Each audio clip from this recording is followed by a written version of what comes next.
भगवान गणेश को हिंदू धर्म में सर्वप्रथम पूज्य देवता माना जाता है। उनका नाम एकदंत कैसे पड़ा, इसके पीछे एक रोचक कथा है जो इस प्रकार है। भगवान गणेश महादेव, शिव और माता पार्वती के पुत्र हैं। उनकी उत्पत्ति माता पार्वती ने अपने शरीर की मृत्तिका से की थी।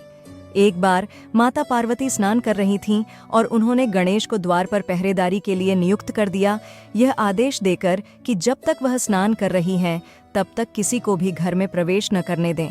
उसी समय भगवान शिव वहां पहुंचे और घर में प्रवेश करने की इच्छा जताई, लेकिन गणेश ने अपने माता पार्वती की आज्ञा का पालन करते हुए शिव जी को भी अंदर जाने से रोक दिया। इससे शिवजी क्रोधित हो गए और उन्होंने अपने त्रिशूल से गणेश का सिर काट दिया। जब माता पार्वती ने अपने पुत्र की यह स्थिति देखी तो वे अत्यंत दुखी हो गईं।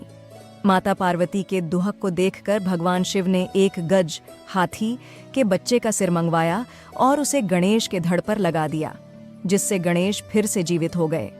इस घटना के बाद से गणेश जी को गजानन कहा जाने लगा। गणेश जी के एकदंत नाम के पीछे की कथा भी बहुत दिलचस्प है। एक बार महाभारत के महर्षि वेद व्यास ने भगवान गणेश से महाभारत की रचना करवाने का विचार किया। उन्होंने गणेश जी से कहा कि वह बिना रुके महाभारत की कथा को लिखें। गणेश जी ने इस कार्य के लिए सहमति दी, लेकिन वेद व्यास की एक शर्त थी कि गणेश जी तभी लिखेंगे जब वे कथ्य को पूर्ण रूप से समझ लें। गणेश जी ने भी एक शर्त रखी कि वेद व्यास बिना रुके कथा कहते रहेंगे। जब गणेश जी महाभारत की कथा लिखने लगे तो एक बिंदु पर उनकी लेखनी टूट गई। तब उन्होंने अपनी बुद्धिमत्ता का परिचय देते हुए अपना एक दांत तोड़ दिया और उससे लेखनी बनाकर लेखन कार्य को जारी रखा। इस घटना के बाद से गणेश जी को एकदंत कहा जाने लगा, जिसका अर्थ है एक दांत वाले। एक अन्य कथा के अनुसार भगवान परशुराम, जो शिव जी के परम भक्त थे, एक बार शिव जी से मिलने कैलाश पहुंचे।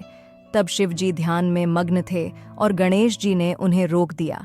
इस पर परशुराम क्रोधित हो गए और उन्होंने गणेश जी पर परशु कुल्हाड़ी से वार कर दिया, जो उन्हें भगवान शिव से प्राप्त हुआ था। गणेश जी ने उस वार का सम्मान करते हुए इसे झेल लिया, जिससे उनका एक दांत टूट गया। इस प्रकार गणेश जी एक दंत के रूप में जाने गए।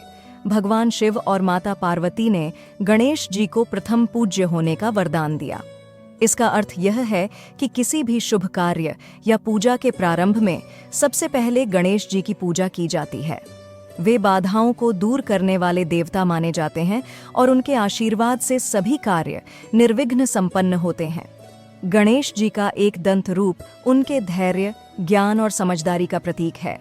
उनके इस रूप को हिंदू धर्म में विशेष महत्व दिया जाता है और वे सबके लिए आदर्श एवं पूजनीय हैं।